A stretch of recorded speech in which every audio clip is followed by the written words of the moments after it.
Hey y'all, welcome back to the monsoon season here at Cherry Hill Farm. I just got back from a little vacation with my family at the beach, and so I'm kind of looking at some of this stuff for the first time since I've been back. Also, we always try to go on vacation between when strawberries slow down and before all the produce really picks up. It's really about the only slow time we get in early June that we can squeeze in a beach trip for our youngins. But it's always amazing to me how much stuff will jump when we're gone for 5 or 6 days. But we've got our first planting of sweet corn is tasseled out. This okra right here is starting to bloom, and our okra that we transplanted, the guys have been picking a little bit off of it. Sweet corn planting number 2 is ready to be side dressed. Got some real inconsistency in the height, and it's got to be fertility, but I'm not really used to seeing that because I've been growing corn on plastic for so long. But I've also got some new stuff coming up. We're gonna hopefully address some of that. I got a GPS system so that hopefully we can get a little more consistent with our fertilizer applications instead of riding blind. Third's planting a sweet corn. There's supposed to be a fourth planting of sweet corn that was supposed to have been planted last Monday, but I don't know. I don't really watch the weather. I don't know, like as far as a TV channel, I look at it on my phone, which is kind of a waste of time because it's rarely very accurate. But we have just been getting hammered with rain every day.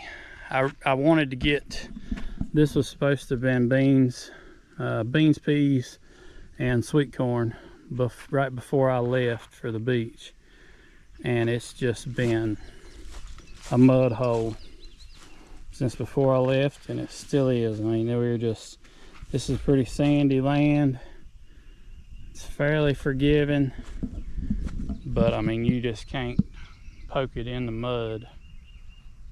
If you try to plant into when it's too wet, it just builds up on the gauge wheels. It don't do a good job. You just can't do it. So I don't know, we're gonna probably have a gap in corn and bean production, but what do you do about it? Can't make it stop raining. We've got some late cucurbits that we planted before we left, and some of them come up, the ones that hadn't rotted.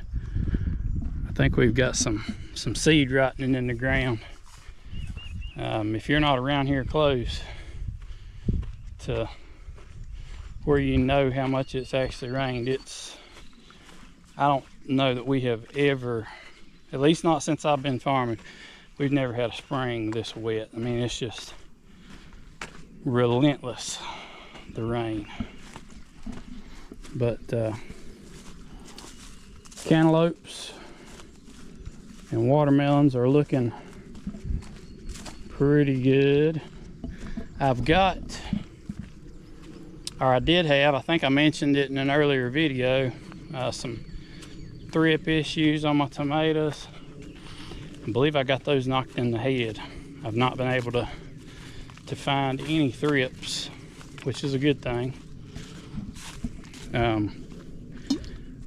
We got second planting of squash, and zucchini looks like it's about to start blooming.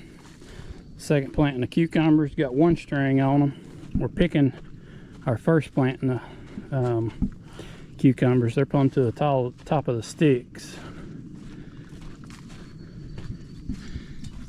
This year, I'll show you, we're going to get our wash line set up tomorrow, try to do some filming on that, and I'll show you when we start washing. A buddy of mine turned me on to these cucumbers. I've always grown maxi pick cucumbers. Around here, everybody grows pickle, or everybody wants pickle cucumbers. Nobody wants slicing cukes. But this variety is called Supermax. And I got turned on to them last year. We had a gap in cucumber production. And so we went and picked up some cukes from a buddy of mine. And every one of those things was shaped like a barrel. And with Maxi Pick, it was getting to where we had some pointy ends. And we always grade out the pointy end cucumbers. And the cukes I bought from him had not been graded, and there was no pointy ends. And the guys picked them pretty clean today. I was gonna show y'all. Thought maybe there'd be a mature one out here that would be easy to find, but there's not. But anyway, these have been I've been really impressed. I don't know how the yield's gonna stack up. Maxi Pick is pretty prolific. Last year, our first plant in a Maxi Pick, we picked them jokers for 5 weeks. Now they are trellised, which makes a big difference. You grow cucumbers on the ground 2 to maybe 3 weeks, and they're gonna be looking pretty rough by the time you get to that 3rd week. When you trellis them though, it makes a world of difference. Picking way more squash than we need. Got it stacked in the cooler. I was on my way to bush hog half of it today, and the guys told me it's really slowed down, so maybe I better not jump the gun. October beans are bloomed out, and we've got some little beans on here. October beans are always slower than other stuff. Since those have got beans on them, I'm anxious to see what these half runners here are gonna look like. It's the 13th of June, and the guys have been picking strawberries this week. Quite a few, actually. That's pretty rare for us. We don't normally get to pick strawberries this late. Half runners always start down towards the bottom of the plant. Yep, right here. We've got some little half runner green beans coming along. And these, wow, these pigweed.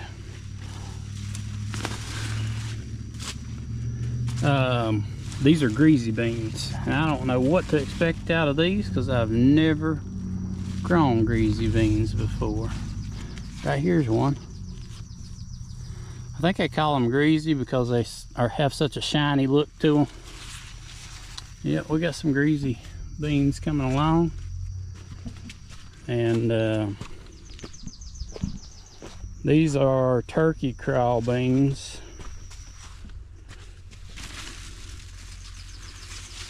We got some of them coming along.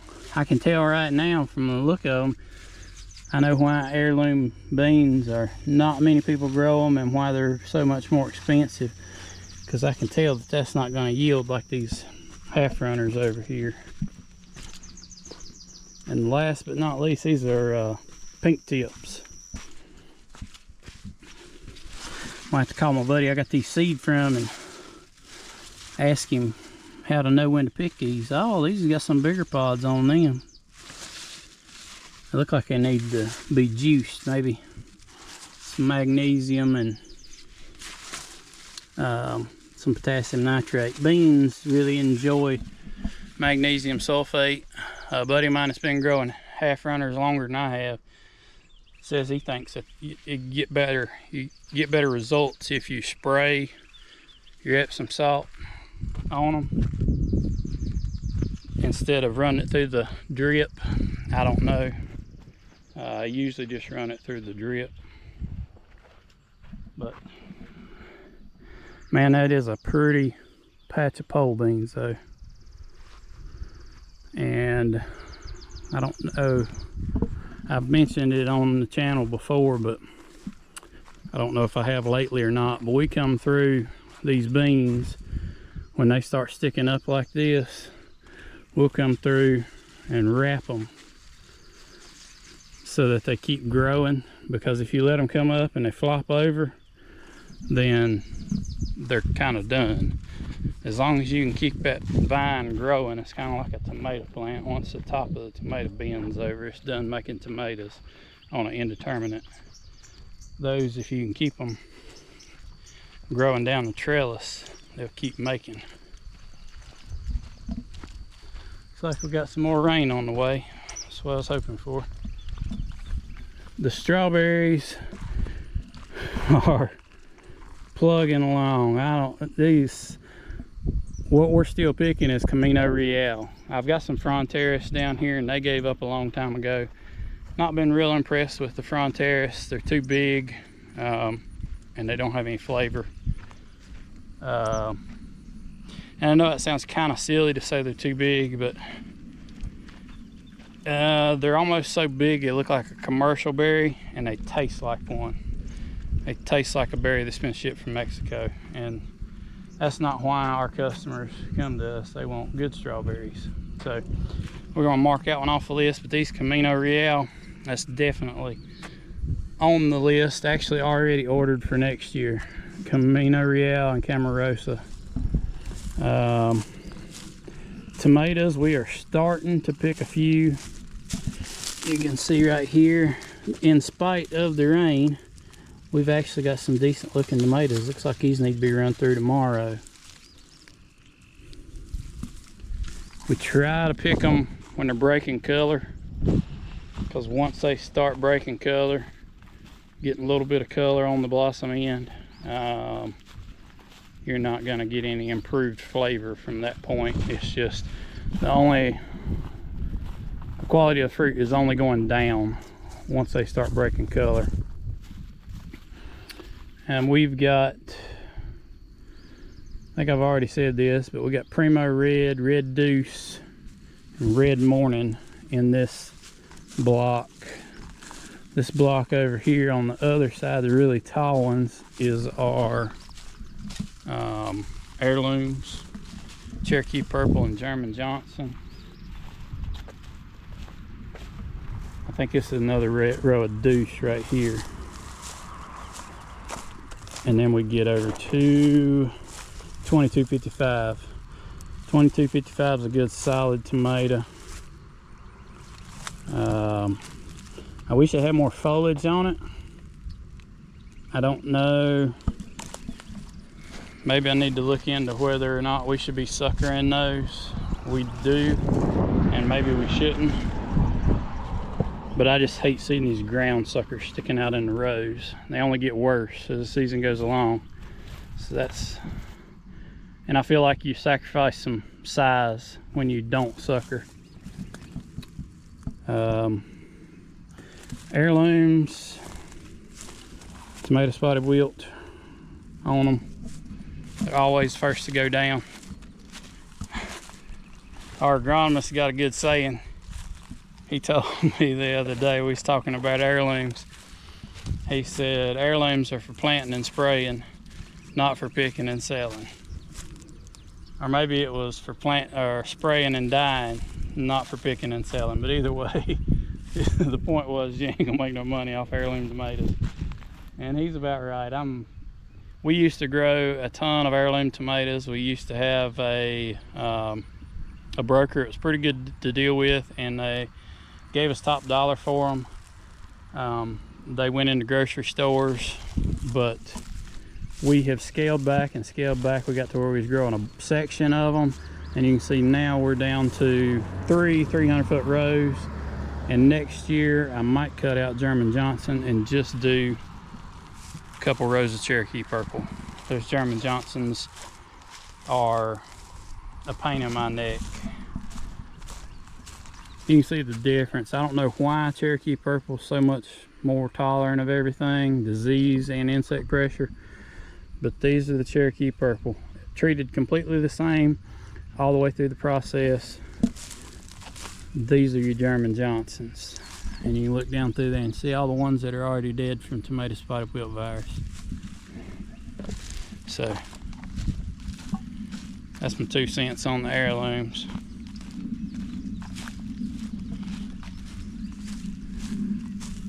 We're starting to pick some peppers.